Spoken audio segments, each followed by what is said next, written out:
In order to understand my project, it is necessary to understand my family background first. My mother and I are South African, and we recently did a DNA test and results were revolutionary.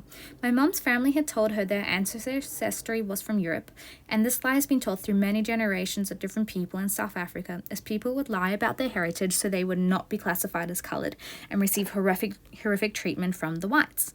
The results have shown that we have ancestors everywhere. This is due to the Dutch East India Company who traded and sold slaves around the world.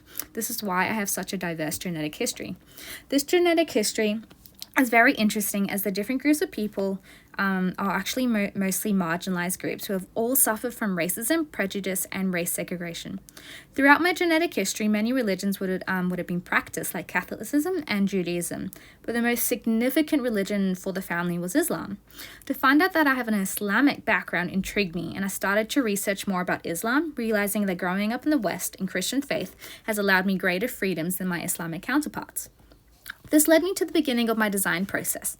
Trying to choose a problem topic, I turned to the news, and it just so happened that it was the 2nd-year anniversary of the Taliban takeover. This motivated me to take a dive into the subject, and after discovering my heritage, it became a personal affair to understand what my life would have been like had prejudice, racism, and slavery not caused my ancestors to lie about their genetic origins and religions. While I chose the female Islamic garments, I have had to consider that there are always two sides of the story, where people are either forced to wear or banned from wearing this attire. For example, France's government has banned the wearing of the abaya, a Muslim dress, for women in schools. And in contrast, in Afghanistan, women are being forced to wear head-to-toe clothes, like the burqa, which if not worn correctly can lead to the imprisonment, punishment, or even death. These are all the questions that I'm going to try and consider, and I'm going to show you my findings. The most common Western perception of oppressive Islamic dress is the burqa as worn in Afghanistan, but there are other forms of Islamic dresses. Predominantly Islamic garments are mass-produced and retailed. What fits in with my choice of the feminist critical theory is that rural women and poorer women make their own Islamic non-secular garments as a distinct form of women's work, which is all sorts of craft like sewing, embroidery, etc. This leads me to understand the concept that is going to dictate the object I make and the manner in which I make it, which is feminist craftism. Islamic dress is not one single thing. It's not all the same. It changes from country to country and culture to culture. What also changes is the different types of tribal designs placed upon the dress, veil, and face covering, for example. The colors chosen for each Islamic garment tend to be specific to the country and specific to tribes.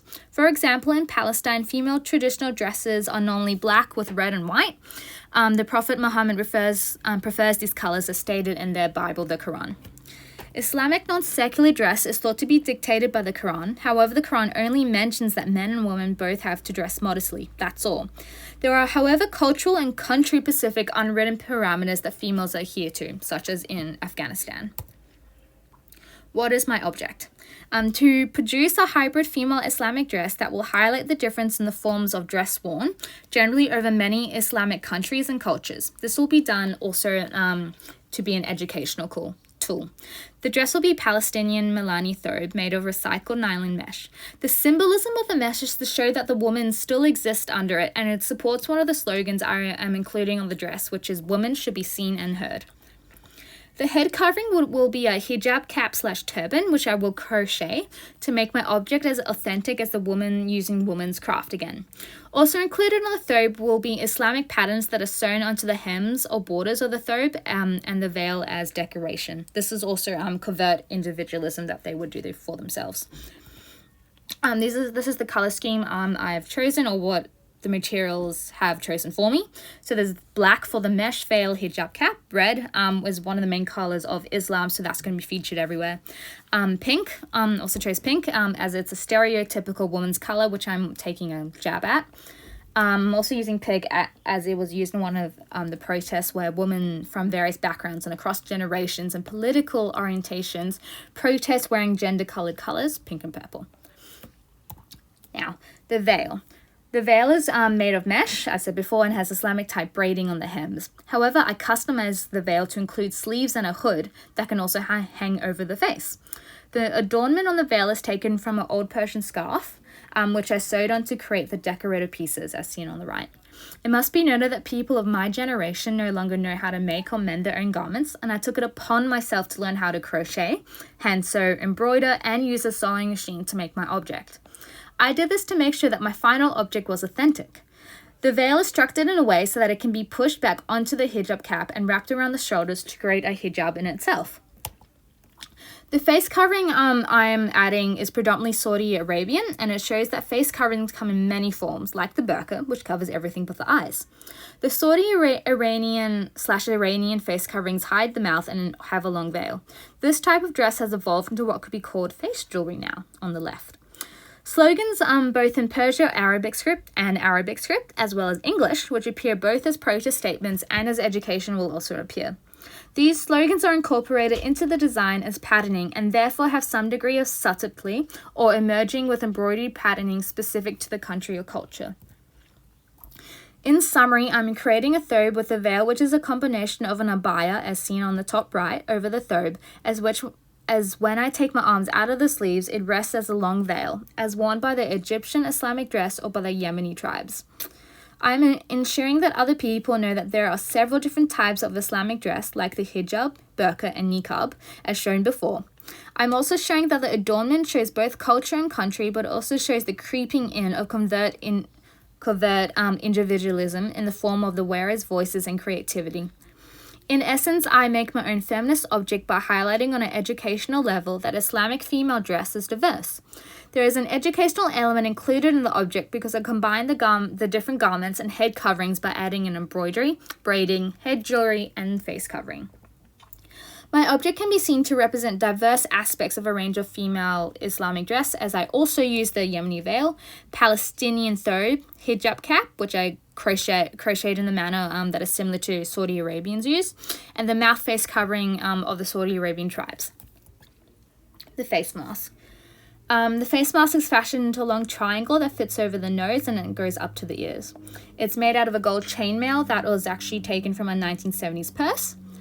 There's also ribbon sewn at the top of ends of the triangle to tie the back of the head with an extended nose bar on the front that runs up to the cap.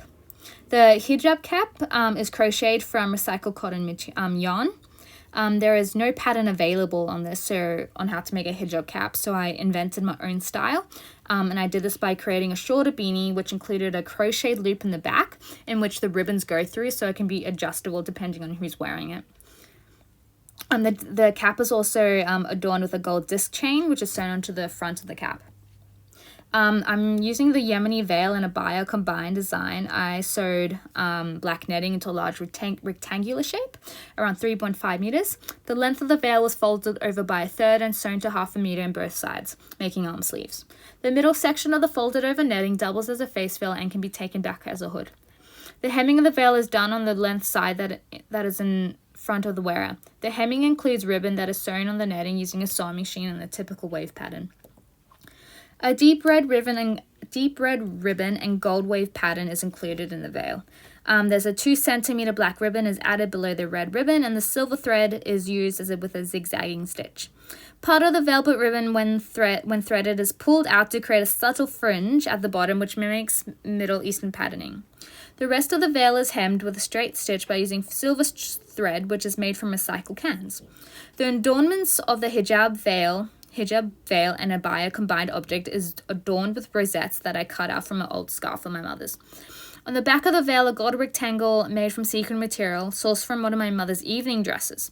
I used an alphabetic template to add the slogan, I choose what I wear. I used a 3D paint, fabric paint that glows in the dark, meeting part of the light requirement of the assignment. I ended up collaborating with my mom's friends who live in the same apartment building as her, who are actually migrants from Islamic countries. Melanie and Ashaya, who are both artists, who they both actually dabble in calligraphy, helped me choose and write out in Farsi the slogans which I have used in my final design. These remarkable women have shared insights into my design and have helped me shape it to fit its requirements. I've also collaborated with my mom to learn all the techniques needed to make the garment. As said before, I learned traditional fabric techniques, much to my mother's delight. The Palestinian thobe. The thobe I chose to make is the plainest of them, or the simplest. The nylon mesh is used to create an A-line skirt, but I altered it slightly to make it slightly rounded so I can include some slogans. This time the slogans will be in Perso-Arabic/Farsi calligraphy called Nastaliq. These slogans are contemporary and are also made using the 3D gold fabric paint, but they are embellished with recycled gold plastic beads that were rolled into the paint while it was wet and left to dry for 2 days. So these are the two ones that I was talking about. So on the right, the garment, the slogan says women's rights are human rights, and on the left it reads woman, life, freedom. And these are the slogans I'm going to be using. In the first experiments with 3D paint, I placed it directly onto the netting, which saw the shape of what was written distorted as melted and shifted shape when dried, as seen on the bottom left. To overcome this problem with the fabric paint, I ironed on black fusion material, and so it would act as a backing to stop the distortion of the script. The thobe was then sewn together using black cotton, and also I used a discrete zigzag stitch to sew up both sides of the thobe to add some more ornamentation. The bodice is customized and shaped in a corset bell shape. It's actually made from recycled Turkish pillow coverings, but I turned them inside out because the other side was too busy. I also used a GIMP trimmed scalloped edge ribbon, and that was hand sewn onto the edge of the bodice. I also added ribbons at waist level, so I could throw that through the dress and tie the back so it could be more fitting. The sleeves have 4 different layers. Going from closest to the elbow is a sequin gold fabric that was used for the slogan at the back of the veil. Next is a trimming of an ethnic fiber ribbon, then a black see-through ribbon and a gold recycled netting to finish it off. These materials tie together the color scheme of the overall design. The color of the thobe has ironed-on English slogans in a pale pink. This color has 6 different elements. The lining is an ethnic fiber, and over that is a black velvet. So the ethnic is just like a really thin line, as you don't want it to be too busy up there. I also used the GIMP trimmed ribbon to separate them. I also used an orange thread to sew on a wave pattern. The slogans attached are also pale pink, so they can stand out against the white, but not be too overwhelming. I wanted it to be subtle, like a characteristic you pick up when you look closer. The lighting. LED shoelace lighting is what I used, and I added it along the middle of the length of the veil and threaded through visible traps sewn into the netting. Though here, I haven't made the tracks yet, so I've actually stuck them on with silicone tape. When the bottom of the veil has lights threaded into the hem, which becomes the hem of the shape of the burqa as seen on the right. When the veil is worn and loose over the head and shoulders, the shape of the burqa appears, as shown. The battery of the LED is disguised by covering part of the lighting with the iron-on material, as I used before for the calligraphy, and that featured the model's clothing to the waist. You can also just attach that down the bottom into the sock of the model. The function of the lighting is threefold.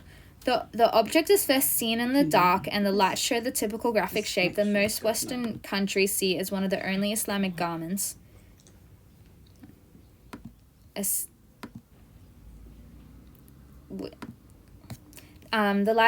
lights highlight the stereotype of some viewers who view it as an oppressive shape, in contrast to other Islamic people who would view it as a moral or pious choice of female Islamic dress. The wearer of the garment then turns around, and on her back is the slogan, "I choose what I wear," that glows in the dark. This is political. In Afghanistan, if you appear in incorrect dress code in public, you can be attacked or killed on sight. And in Iraq, if you do not wear a hijab, you can be arrested, attacked, some have been killed, by the morality police. Although it must be noted that some women choose to wear these religious garments to show their modesty and piety. The eye slits of the burqa are painted on with 3D glowing paint actually onto the mannequin.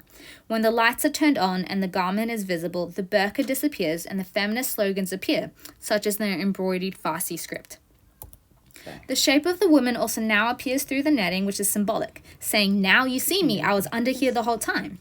The slogans that are seen in the light are political. The relevance. There's been a resurgence of women wearing Islamic garments in countries like the UK who are choosing to wear these garments again. The reason of this choice are very diverse.